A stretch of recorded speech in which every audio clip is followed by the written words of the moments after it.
নমস্কার বন্ধুরা, সুস্মিতা কিচেনে আপনাদের স্বাগত। আশা করি সবাই খুব ভালো আছেন, সুস্থ আছেন। আজ আমি আপনাদের জন্য নিয়ে এসেছি ডুমুর কাটার সহজ পদ্ধতি ও ডুমুরের নিরামিষ ডালনা।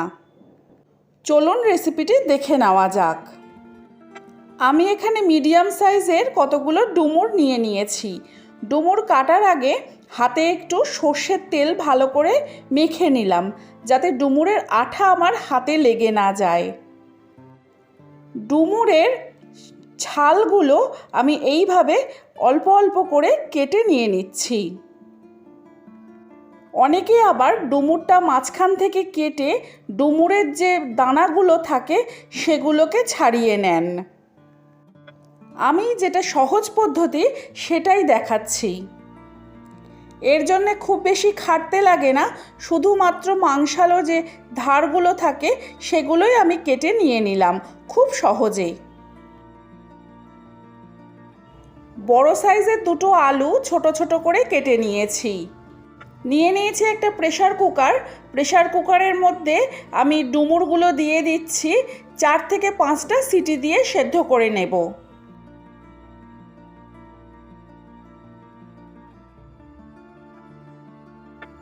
কড়া বসিয়ে দিয়ে দিচ্ছি তেল।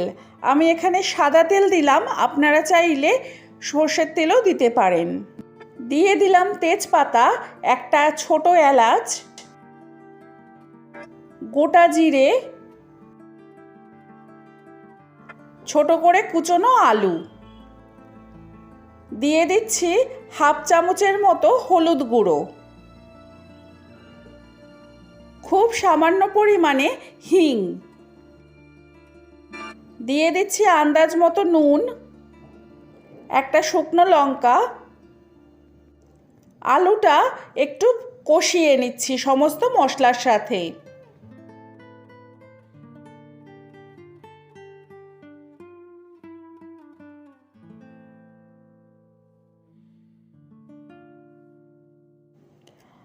আজ একটু মেঘলা ওয়েদার হওয়াতে ভিডিওটা একটু আলো কম হয়েছে, আপনারা প্লিজ একটু অ্যাডজাস্ট করে নেবেন। দিয়ে দিচ্ছি কাশ্মীরি লঙ্কার গুঁড়ো 1 চামচের মতো।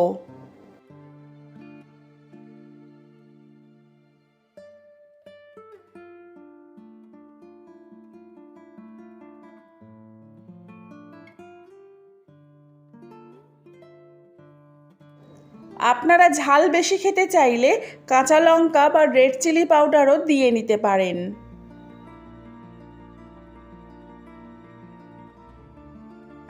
দিয়ে দিচ্ছি 1 চামচ আদা বাটা, সামান্য পরিমাণে হলুদ গুঁড়ো,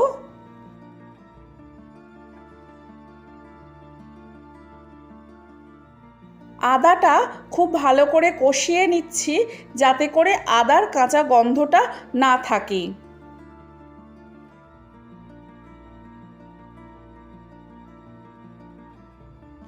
দিয়ে দিচ্ছি 1 চামচ করে ধনে গুঁড়ো, জিরে গুঁড়ো। বড় সাইজের একটা টমেটো কুচি। খুব ভালো করে কষিয়ে নেব মশলাটা।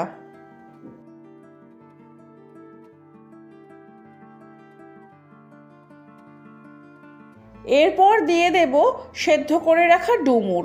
ডুমুরটা ঠিক কতটা সেদ্ধ হয়েছে আমি দেখিয়ে দিচ্ছি। দেখতেই পেলেন কত নরম করে আমি সেদ্ধ করে নিয়েছি, অথচ ডুমুরটা ঘেঁটে যায়নি। ডুমুর আলু আমি একসাথে ভালো করে কষিয়ে নিচ্ছি মিনিট 5 ধরে।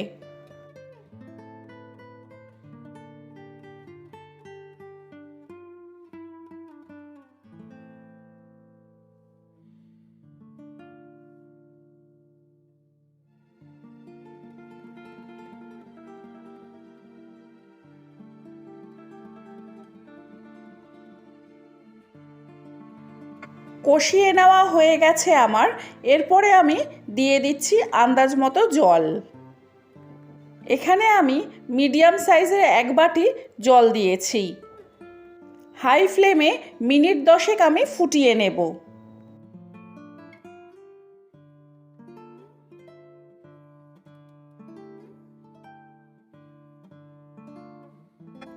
আলু মোটামুটি সেদ্ধ হয়ে গেছে। এই সময় আমি দিয়ে দিচ্ছি গরম মশলার গুঁড়ো,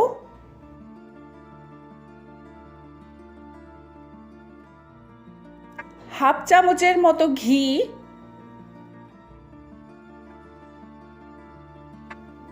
গরম মশলাটা খুব ভালো করে মিশিয়ে দিচ্ছি।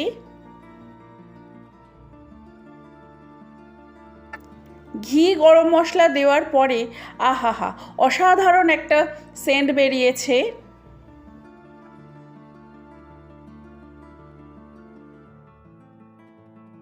সব শেষে অ্যাড করছি আমি চিনি।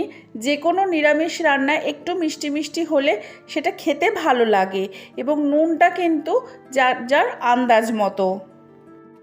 নিরামিষ ডুমুরের ডালনা আমার রেডি।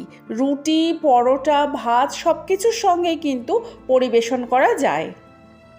তাহলে আজকের রেসিপি আপনাদের কেমন লাগলো তা কমেন্ট বক্সে জানাতে ভুলবেন না। আর যদি আপনাদের ভালো লাগে তাহলে লাইক করুন, বন্ধুদের সাথে শেয়ার করে দেবেন, সাবস্ক্রাইব করে পাশে থাকবেন। আজকের ভিডিও এই পর্যন্ত। ভালো থাকুন, সুস্থ থাকুন।